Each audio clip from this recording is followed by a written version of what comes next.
నమస్కారం madam. Chairman గారు, ఈసారి ఏ ప్రభుత్వం వస్తుందనుకుంటున్నారు? రాష్ట్రంలో ప్రతి మహిళ కోరుకునే ప్రభుత్వమే. అంత నమ్మకం ఏంటి? జగనన్న ప్రభుత్వం వచ్చాక నా జీవితమే మారిపోయింది. ఒకప్పుడు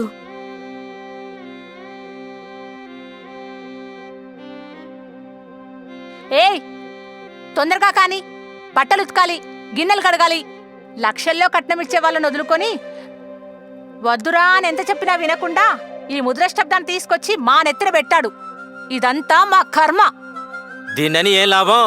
మనకన్నా తక్కువ స్థాయి కుటుంబం అని ఎంత చెప్పినా వినకుండా ఈ దరిద్రాన్ని చేసుకొచ్చాడే మన కొడుకుననాలి.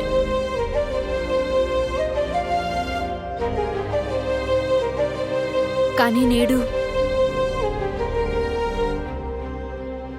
అమ్మాయి, నా కూతురు వాళ్ళకు ఒక పని చాలా కాలంగా పెండింగ్లో ఉందమ్మా. ఎంఆర్ఓ గారికి నువ్వు ఒక్క మాట చెబితే పని అయిపోతుందంట. అయ్యో, ఎంత మాట మావయ్య గారు, తప్పకుండా ఇప్పుడే చెప్తాను.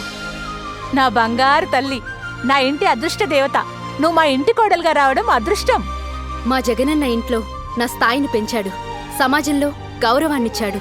ఇంతకంటే ఒక ఆడదానికి గొప్ప వరమేముంటుంది? నాలాగే ప్రతి మహిళ జీవితంలో ఏదో ఒక రూపంలో వెలుగురు పంచాడు. మాకంత మంచి చేశాడు. మేమంతా ఆయన రుణం తీర్చుకోవాలి కదా. మరి ఈ రాష్ట్రంలో ఆడవాళ్ళు ఏ ఒక్కరైనా పొరపాటునైనా వేరే పార్టీలకు ఓటేస్తారా? జగనన్న లక్ష్యం, జగనన్న